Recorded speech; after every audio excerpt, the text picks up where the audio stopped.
Well, boys and girls, get your golf clubs ready because Naughty Dog have confirmed we're getting The Last of Us Part 2 remastered sooner than you'd think. So me and Bobby, today, let's talk about The Last of Us Part 2 PS5. Bobby, what's your first initial thoughts on this? Because you played it quite recently, haven't you? I played it last year for the first time. You've done yourself. You're too fresh in. Mm-hmm. You need I have a theory, then I'll obviously let anyone in the video know. 3 to 4 years is the sweet spot for a replay. Anything less seems to be too soon. Yeah, so got announced last night. There was some leaks. I mentioned to you some of the leaks yesterday, and you had seen some yourself, didn't you? Yeah, this was actually leaked months ago. I can't remember where it was, whether it was one of them kind of, the rated in Korea or something like that there. But it was leaked a while ago, which is expected from the show and from what they've done with the first one, that they probably would do it. They've done it with every other one of their first parties anyway, done that kind of remaster version, the director's cut style. So yeah. I didn't think it would be as soon. Yeah, it's all kind of just escalated here over the past 2 days. It's nice, I'm glad. So do you play it with a 60 FPS patch on PS5, yeah? Yeah, so I had it from, as good as I could possibly. Okay. Yeah, so look, they've given us a list. We don't want this video to be 10 hours long, so we're just going to go through the list and discuss it between ourselves. So, experience the winner of over 300 Game of the Year awards now with an array of technical advancements, or enhancements I should say, that make The Last of Us Part 2.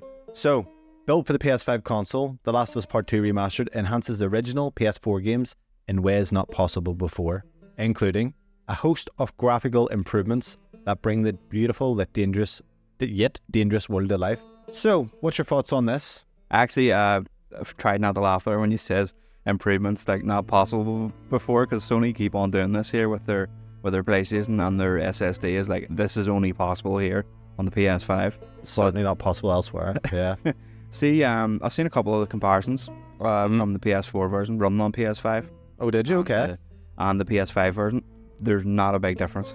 In fact, I couldn't tell which one was which. See, I was hoping. So, The Last of Us Part 1, did you touch it at all? Did you play it? The remaster? I done the Left Behind DLC just because it was still quite fresh in my mind playing the first one. Yeah, I had that problem with it. It was in the run with the show, so I was like, I want to do this Left Behind DLC because I know it's going to be in the TV show, so I kind of want to have that context to it. So I done that on it, which played, ran fantastic, but it was the same game. Yeah, so obviously I was hoping it's what they ended up doing. I watched Digital Foundry have a video on that a while back, so it's still obviously the same engine, but they enhanced the capabilities of graphics from The Last of Us Part 2. So I was hoping that we get something akin to that, where it will look a bit better in terms of they're bound to just take what's worked from The Last of Us Remaster and bring it forward. You would hope. May not be the case, but I don't see it being a big, huge step up personally. Apart from, I think it's what's going to make it is the DualSense features, the haptics, how they implement them, because I think that can make or break a game, like for PlayStation personally. Like, we'll see when a game nails the haptics on the DualSense and the triggers, it feels absolutely fantastic. So I'm curious to see what way they're going to implement it into this. I always say that with COD, I love it. I love the triggers. I know you're not a fan of the triggers, but for Call of Duty, the triggers are phenomenal. So before we get into the DualSense, we'll be touching on it in a second. But visual performance, it outputs at 4K in fidelity mode. I think originally it was 1800p. Yeah. At 30 and Pro, and then 1440. I don't know, well, if it was 1860 then on the PS5 version, the patch. Yeah, I think it was. I think they just unlocked the frame rate, but it was still running at 1800. So there's a good few things I want to mention, right? £10 for the upgrade, which is fantastic. Yeah. But I would have hoped for 120 FPS mode, like the Legacy of Thieves, the Uncharted collection we got, where that kind of took all that. Do you foresee a 120 FPS option, essentially? Has there been any details, like full details on what modes there's going to be, or is that all it says? I have no idea. I can't even remember if The Last of Us Part 1 Remaster had a 120 FPS mode, to be fair. Yeah, I would probably worth checking that, but I don't think it does. It does, okay. I think it just has 30 and 60. Personally, I would like to see 60 and 120. I don't want to see a 30 mode, to be honest. It shouldn't be there. Shouldn't be there, you're correct.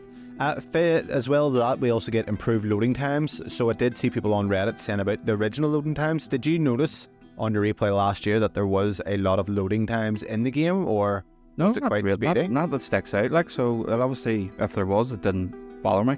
Okay, well, you're going to get quicker loading times, so not that it was a big issue anyway, but they're there. And then, like we said, full DualSense wireless controller integration. So go golfing in Feel it. Hopefully, feel the swings. Ow. Oh.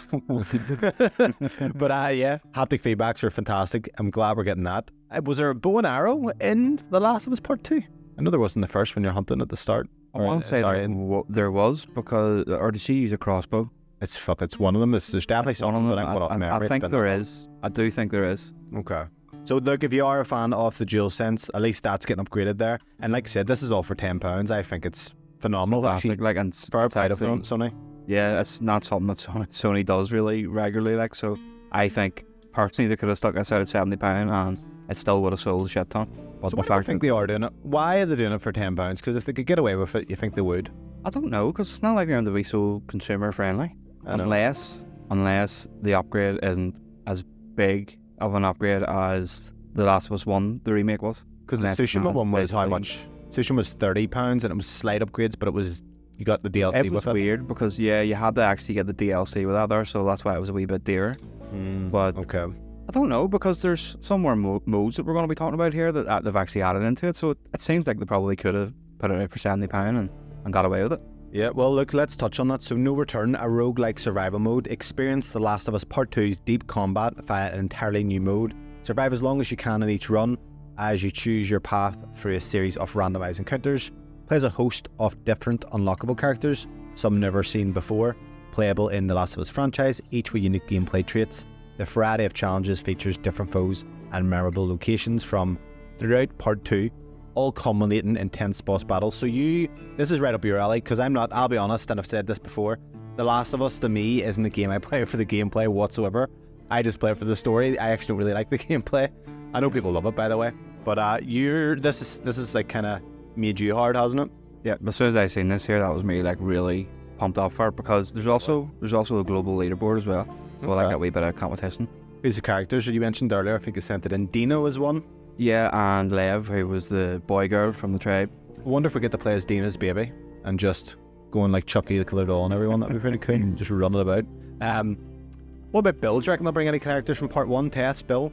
I don't know. Do you know what I actually think they should have done? I actually think they should have held this game and the factions mode that they've actually been struggling with at the minute, and I know it's like actually maybe on ice, and just add whatever they can, maybe bring it down a wee bit and add it into this here as one big bundle. It would have been, it kind of would have saved them putting this factions out and maybe being an absolute disaster, whereas if it's added in just as an extra mode, it wouldn't have been as bad, I don't think. Co-op would be cool for this, because you and Kieran would absolutely love life, because these are co-op buddies, but the co-op would be cool with it as well. But that mode there, so if anyone does just want kind of extra gameplay, you've got that, and you've also got, and this is quite cool, Lost Levels lets you explore early development versions of 3 new levels not seen in the original Last of Us 2 game. What's your thoughts on that? That's exciting. Now, I have a question regarding this. Is it going to be fully voice acted in co-op, or not co-op, voice acted and mocap sequences, or is it just gameplay areas, for example? What's this for? The Lost Levels? I would say it would be all mocapped. I would say if there is any story to it, it's just stuff they've just cut out. Just decided maybe it's not relevant or doesn't fit the part. And do you think it's mandatory? Like it's just in the game that you're going to go through it? Or do you think it's like in the start menu just says Lost Levels, for example? I could see it being like on a separate menu. Okay. I would like that. Or maybe as an option, do you want to play the Lost Levels? You know, do you want us to, it's like, you know, when you go to the... Oh yeah, Call of Duty kind of no rushing. Or like a movie, here's the extended cut. You know, do you want to do the extended cut of The Last of Us and have them Lost Levels put into it? Yeah, no, that could be done. So that's pretty cool. I'll be interested if it's more story content. Happy days, but if it was just kind of areas, I still think even for the story content, they could definitely charge more than £10, but I'm fucking glad they're not. Yeah. Hours of new developer commentary to hear insights into the development as you experience the game. Have you ever done this in a game? Listen to the developer commentary? No. So I had done it there was a game, it was called Grim Fandango. It was a 90s game that came out on PS4, and it was Tim Schafer from Double Fine, and he would talk at certain parts of the game. And funny enough, I was playing Half-Life Alyx, and they had the same thing today. So I think it's quite cool if you have played the game and you're doing a replay. It's just at certain parts of the game it talks about, oh, that's what we were doing at this part. This is why our thought process was. It's quite cool. It's there for you as well. And one for you, Bobby. Live up to your musical potential with Guitar Free Play, which includes new unlockable instruments, or take on the new speedrun mode and post your best times. So Activision is signed with Xbox. They have Guitar Hero. Well, we've Guitar Free Play. I don't know why that's in there at all. Some people actually really liked doing the guitar bits. I didn't. I don't mind it, like, but I mean, it's a bit. I like don't the know story how- bits that were kind of around it, but it doesn't actually like have them sit there and strum the DualSense. Yeah, and there's more accessibility features, descriptive audio and speech to vibrations, which have been added. I'm not too sure how speech to vibrations works, but that's quite cool if someone Morse code is it some shit if you're. Yeah, I would say something along them lines. Yeah, it's quite cool. Like, And then to end it all off, Last of Us Part 2 Remastered also features brand new unlockable character and weapon skins for players to use for both Ellie and Abby. So I'm gonna that's stop really here now. yeah. There is. I'm on the PlayStation blog, so 1440p upscaled to 4K in performance mode, and Okay. unlocked a frame rate option for TVs that support VRR, increased texture resolution, increased level of detail distances, improved God. shadow, blah blah blah. So it looks like we may get a 120 mode. That is mad considering the Legacy of Thieves collection. Obviously, that brought it from 30 to 120. If they didn't do the 60 FPS patch, they could have charged £70 for this, and I would have bought it. Yeah, 100%. 100%. Yeah, because there's a lot more to it than just updated visuals and things like that. There, the new modes that they've added in. Like that's just more. It seems more than what we got with The Last of Us Part 1. Absolutely. It's fantastic. So, look, that kind of wraps that up. Is there anything you want to add, Bobby, before we leave it? No, I'm excited. I'm actually excited to play it again. I only played it last year. Well, I'm probably going to have a video up on the channel when it does release, when I get my replay on. So, yeah, if you like the channel, like and subscribe. Other than that, see you next week or on our next video.